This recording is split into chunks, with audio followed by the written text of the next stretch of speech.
मुसलमान, जैन, सिख, बौद्ध, ईसाई, तमाम लोगों पे रोज हिंसा हो रही है। ये मैं नहीं कह रहा, एनसीआरबी का डाटा कह रहा है।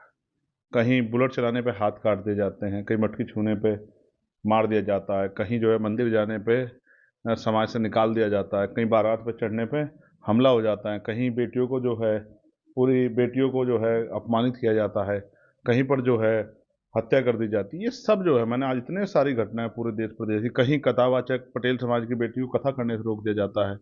ये सब मामले मैंने आपको आपके सामने जानकारी में रखे मीडिया के जरिए कि इस तरह का जुर्म जो है अन्याय हो रहा है। अब इस पे चुप बैठना यानी कि इसको बढ़ावा देना होगा। सरकार अपना काम नहीं करी तो हम लोग अपना काम करेंगे। लेकिन कानून भी है, संविधान भी है, आरक्षण में दिया गया है, उसके बावजूद ऐसी घटनाएं। तो आप ये समझो ना कि जो कानून को लागू कराने वाले हाथ हैं वो कमजोर है ना, उनके अंदर इच्छा शक्ति नहीं। जो बड़ी बड़ी बातें करते हैं उनके अंदर इच्छा शक्ति है ही नहीं। अगर इच्छा शक्ति होती तो अन्याय होता ही नहीं। यही ताकत आप 10 दिन के लिए हमें देकर देखो। अगर ये गुंडे सब लोग छोड़ के नहीं भागे उत्तर प्रदेश में, जो आज गुंडागर्दी कर रहे हैं बहुजन समाज के लोगों पर, अगर ये सब लोग प्रदेश के छोड़िए देश ना छोड़ दें, 10 दिन के लिए हमें दे दो ये ताकत। जिस ताकत को, जिस कुर्सी बैठ के जब मुख्यमंत्री न्याय नहीं कर पा रहे, वो ताकत हमें 10 दिन के लिए मिल जा दे दो। आप देखना अगर एक गुंडा भी सो जाए कैंसर, जनजाति करना तो बहुत दूर की बात है। इसलिए हमने 10 तारीख को जो है राष्ट्रव्यापी आंदोलन की जो है घोषणा की है।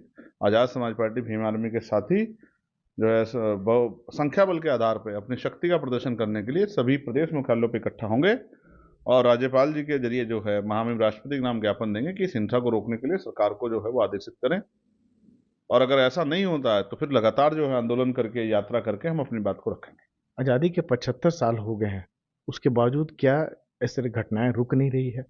ये इसलिए नहीं रुक रही हैं कि जिनके हाथ में सत्ता है वो उनके उनके एजेंडे में ये सब चीजें शामिल नहीं होती। जातिगत हिंसा, धार्मिक जो है गैर बराबरी, आर्थिक गैर बराबरी, आज जो जमीनों के पट्टे दिए गए थे उनको छीना जा रहा है। पहले से लोग उन पर काबिज नहीं थे, जहाँ काबिज है उनको हटाया जा रहा है, कहीं प्रशासनिक उसके जरिए, कहीं गुंडों के द्वारा। धार्मिक गैर बराबरी लगातार चालू हो रही है। तो ये सब चीजें हो रही हैं और ये सब सरकार की देखरेख में हो रही है। अब किससे सवाल पूछें?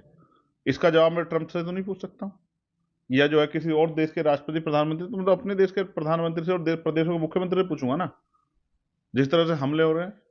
लेकिन दावे तो किए जाते हैं कि सारी नीतियां जो है पिछड़ों के लिए, दलितों के लिए, अल्पसंख्यकों के लिए बनाई जा रही है ताकि वो मजबूत रहें। मैं आपको उनको शायद कल मैं छत्तीसगढ़ गया था, आंकड़ा बता देता हूँ। 94% आबादी बहुजन समाज की है, 17% शेड्यूल कास्ट, 23% शेड्यूल ट्राइब, 40% हो गया, 54% अदर बैकवर्ड की, 6% आबादी सामान्य जाति के लोगों की है, 10% ईडब्ल्यूएस का पूरा लाभ वहां मिल रहा है।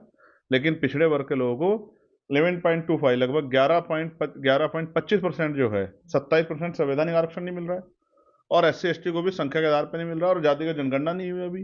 ये तो आबादी और बढ़ जाएगी। तो मैं फिर आपको कहना चाहता हूं कि एससी एसटी का तो नाम है, ओबीसी का तो नाम है, जो असल जो है इनके अधिकारों पे हमले हो रहे हैं।